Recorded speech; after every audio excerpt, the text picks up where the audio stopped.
Air travel getting a little easier after then Hurricane Ian caused a few delays of confusion at airports in Florida. News 12's Ben Nandy at a busy Westchester County Airport with more from travelers who've been trying to get out of Florida and trying to get back. So Ben, how's the flight board looking there?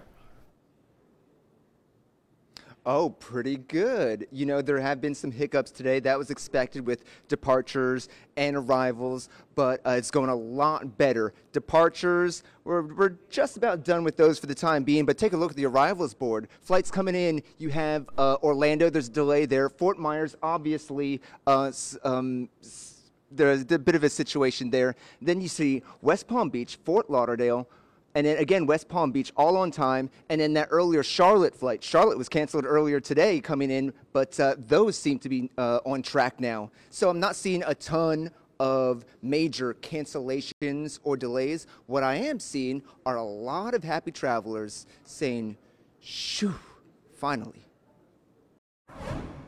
I could tell right away where Joe and Marissa Critelli were headed. The Disney World trip they had been planning for this week almost didn't happen because the weather shut down the park and the airports. If this was going to get canceled today, we were going to cancel the whole thing. Now that Disney World and airports in Central Florida are opening back up, they were able to switch flights and rebook their hotel room. It was just nerve-wracking. We didn't know when Orlando was going to open back up again, but we just watching everything and adjusted, so it was good. Things also worked out pretty well for inbound traveler Joanne Henry of Tampa. She lucked out when Hurricane Ian didn't directly hit her area and lucked out again with her plans to fly here to visit her grandchildren. I actually had plans for today, not knowing anything about Ian, but we became very familiar with Ian. Henry says she hosted friends from the coast who were evacuated from their home. Then, just as Henry was supposed to leave today, the community around her started functioning again. The airport opened just in time for the flight she booked months ago. All the businesses, the International Plaza closed Tuesday, Wednesday, and Thursday, so people were really taking this seriously.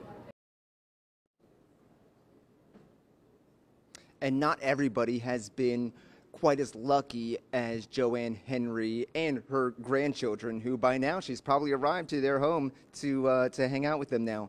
There are some flights that are still being delayed and canceled. We told you earlier that in Tampa there were more than 100 flights going in and out of Tampa that were canceled today. So there is still a bit of a problem. The system is still rebounding. So you definitely want to check with your airline and also check your airport's website before you go off to the airport to get on a plane or to drop somebody off. Ben Nandy, News 12.